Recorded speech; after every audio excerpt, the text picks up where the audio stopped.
반갑습니다. 10월 15일 토요일 오늘 신명기 27장과 28장의 말씀을 가지고 함께 나누고 있습니다.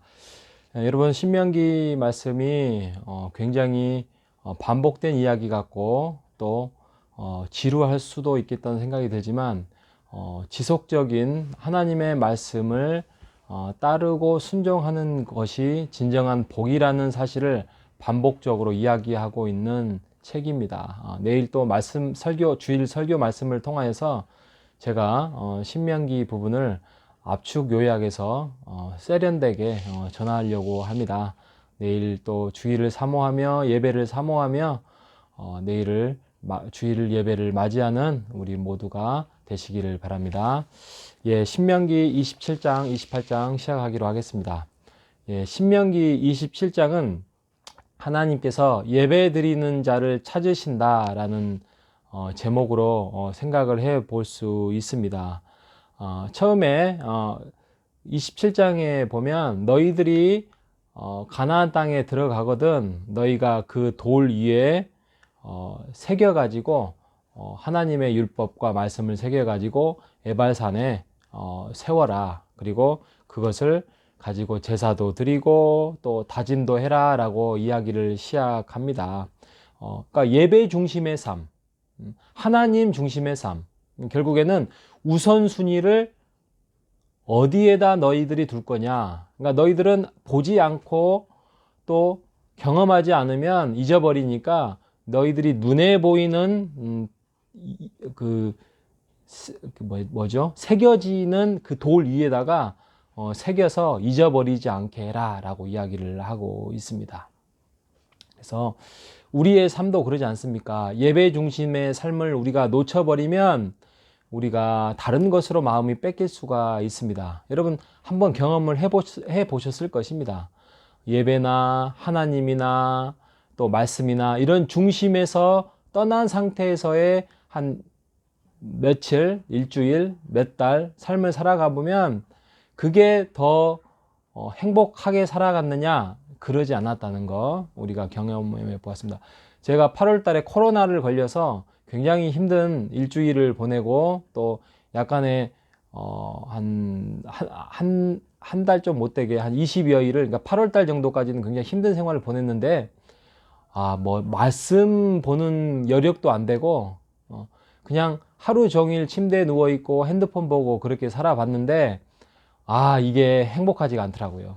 이게 삶이 아니라는 거 제가 경험해 봤습니다. 그래서 우리가 말씀을 놓는 순간, 하나님을 놓는 순간 우리에게는 불행이 시작되고 그것 자체가 오늘 28장에 나와 있는 것처럼 저주다라고 이야기를 해볼 수 있습니다. 그러니 우리가 하나님의 말씀을 가까이 하면서 관계 회복, 하나님과의 관계 회복을 가져야 되는데 오늘 27장 11절에서 26절까지가 하나님과의 관계 회복을 이야기합니다. 근데 이게 세 가지를 이야기해요. 하나님과의 관계 회복, 그 다음에 이웃과의 관계 회복, 그 다음에 나와의 관계 회복. 이 세 가지를 오늘 27장 11절에서 26절에 대해서 이야기를 하고 있습니다. 그래서 우리가 하나님과 가까이 하는 우상을 가까이 하지 않고 하나님을 가까이 할 때에 진정한 하나님의 사랑을 깨닫게 되고 또 그것을 이웃의 사랑으로 흘러가게 될 것인데 그래서 가족을 중시하고 이웃에게 거짓 증거하지 말고 또 소외된 자들을 잘 보살펴라라고 이야기를 하고 있습니다. 그리고 우리가 하나님의 사랑, 이웃의 사랑을 실천할 때 우리 자신도 사랑할 수 있을 것이며 하나님의 형상을 파괴하지 않고 하나님의 창조 질서를 잘 지켜나가는 나의 모습으로 세워갈 수 있다라고 이야기를 하고 있습니다. 그래서 우리가 하나님과의 관계, 이웃과의 관계, 나와의 관계를 잘 만들어 가시는 여러분 되시기를 바랍니다. 자, 28장은 그 유명한 축복과 저주장입니다. 축복과 저주장이 길게 써 있는데요. 먼저는 순종하여 받을 복에 대해서 1절과 19절에 대해서 이야기를 하고 있는데 중요한 거는 순종과 저주 앞에 이것은 선택이다 이겁니다. 선택이에요. 여러분 순종이라는 단어 자체가 강요로 이루어질 수 없지 않습니까? 자발적으로 선택해서 그게 힘들고 어려운 길이지만 그러게 하나님 앞에 내가 선택해서 무릎을 꿇고 하나님 앞에서 하나님의 그 길을 선택했을 때 찾아오는 복을 이야기를 하고 있습니다. 세상은 그렇게 이야기를 하지 않습니다. 세상은 너는 성공하려면 다른 사람을 밟고 거짓말을 해야 되고 또 눈속임도 있어야 되고 이런 반대의 길을 이야기를 하고 있는데 하나님은 그러지 않는다. 하나님의 말씀은 너희들이 세상의 길을 선택하지 말고 하나님이 원하시는 그 길을 선택해야 되는데 그 길은 언제나 세상과는 반대의 길을 간다라고 이야기를 하고 있습니다. 그래서 우리가 낮아지라는 이야기예요. 성공하려면 우리가 높아져야 되고 남을 속여야 되고 더 획득해야 되고 더 빼앗아야 되는 게 이제 높은 자리라고 한다면 낮은 자리는 그냥 내려놓고 포기하고 하나님의 그 낮은 자리의 마음으로 우리가 만족하며 감사하며 살아갈 때에 하나님의 자리를 우리가 만들 수 있다. 또 하나님의 자리를 우리가 그 마음을 획득할 수 있다. 그래서 하나님의 말씀에 순종의 길이 중요하다라고 이야기를 하고 있습니다.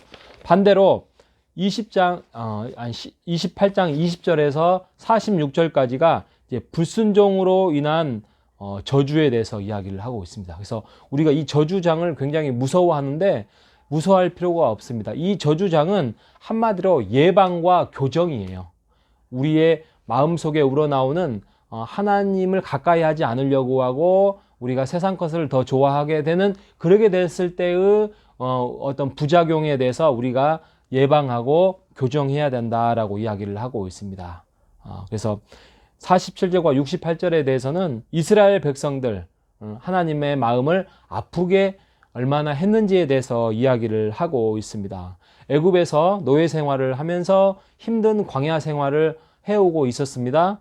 그랬는데 그들에게는 추위와 또 배고픔과 두려움이 있었겠죠. 환경이 좋지 않았습니다. 그런데 하나님께서 그때그때마다 그 필요에 따라서 그 필요를 채워주셨어요. 예를 들면 추웠을 때는 불기둥으로, 또 더웠을 때는 구름기둥으로, 목말랐을 때는 반석에 물을 내고 배고플 때는 만나와 메추라기를 하나님께서 그때그때마다 또 전쟁에서 싸우지도 않고 승리하게 하셨다는 것을 우리가 잘 압니다. 그런데 환경을 보는 순간 우리는 마음이 무너질 수 있고 하나님께 원망할 수 있다는 사실. 그래서 우리가 성경을 봐야 됩니다. 하나님이 어떻게 과거에 일을 하셨고 또 예수님은 우리를 어떻게 이끌어 가셨고 또 어떻게 이끌어 가시는지에 대해서 우리가 그것을 가치관으로 또 하나님이 일하시는 방법으로 우리의 삶을 지금도 이끌어 가신다는 것을 우리가 믿을 때에 우리에게 힘이 되고 우리의 지금 어려운 역경을 헤쳐나가고 우리가 극복할 수 있는 것입니다. 그래서 하나님의 은혜보다도 자신의 처한 상황을 살펴보거나 하나님의 사랑보다도 내 눈에 보이는 부족함을 바라봤을 때는 우리의 마음이 무너질 수밖에 없고 불평으로 나올 수밖에 없기 때문에 이게 불순종의 길을 걸어갈 수밖에 없다. 그 이야기를 지금 28장 마지막 부분에 이야기를 하고 있습니다. 여러분, 진정한 신앙의 길은 그렇게 호락호락하지 않습니다. 그리고 환경이 절대 좋아 보이지 않습니다. 순탄한 길이 펼쳐져 있지 않습니다. 하지만 그 길을 걸어갈 때에 하나님이 광야의 길을 걸어가게 하셨고 그때그때마다 만나와 메추라기와 또 물을 공급해 주셨던 것처럼 우리의 길도 지금의 코로나와 사업 현장과 우리의 자녀의 문제와 건강의 문제가 광야의 길이라 할지라도 하나님께서 우리에게 길을 여시고 또 길을 또 만들어 가실 것입니다. 절대 그 길은 평탄하지 않습니다. 하지만 하나님께서 그때그때마다 그 평탄의 길을 보여주시고 걸어가게 하실 것입니다. 우리가 그 하나님의 은혜를 사모하며 기다리며 걸어가시는 여러분 되시기를 바랍니다. 감사와 기쁨으로 걸어갈 때에 우리에게 하나님의 은혜가 임하기를 확신합니다. 내일 주일 예배 이어서 하겠습니다. 감사합니다. 하나님 아버지 감사합니다. 세상 것을 버리고 하늘 것을 구하는 우리가 되게 하여 주시옵소서. 이것이 가장 우리가 할 수 있는 지혜로운 길이라는 것을 우리가 깨달아 걸어가게 하여 주옵소서. 예수님의 이름으로 기도합니다. 아멘.